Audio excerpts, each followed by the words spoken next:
because we manufacture, we don't bottle, but we manufacture, we have our own reactor, our own proprietary process. Nobody else in the world can do what we do.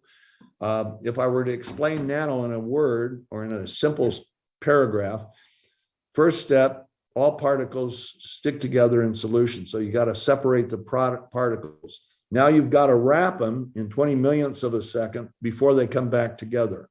The rest of the world likes to wrap them either in chemicals, but mostly in fats or lipids. So you have liposomal nano.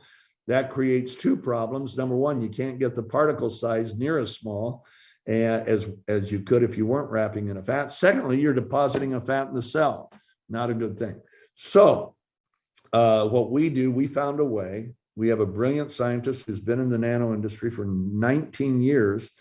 And we found a way to reorganize ultra-pure water molecules and create envelopes of water molecules to wrap the products. And that way we can keep our particle size small.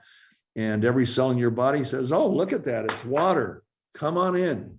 And the average cell size is 100 nanometers. By the way, a strand of hair is 80,000 nanometers thick. A piece of typing paper is 100,000 nanometers thick.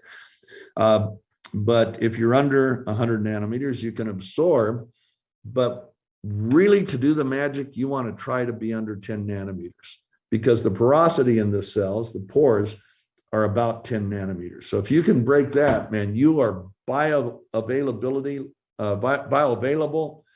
like never before, and the cells can utilize it. Dr. Nagasawa, who now is in his late 90s, told me if we could ever really efficiently and effectively increase bioavailability of glutathione and utilization by the cell, we'd change everything. People say, well, can we measure it? No. Why? We go into the bloodstream as you're swishing or under your tongue. And from the time we enter the bloodstream, the particle size is so small that it's out of the bloodstream and in the cells in about 70 seconds, is what one nanoscientist told me from the University of Utah. The way you typically measure glutathione levels is either in the lymphocytes, the white blood cells, or the red blood cells. We're out so fast it can't be measured. But we see the results. It's truly amazing. I was looking forward to retirement. My wife was finally looking forward to my retirement.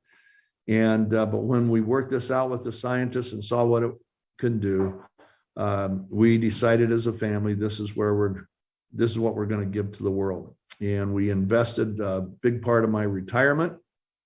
And here we are.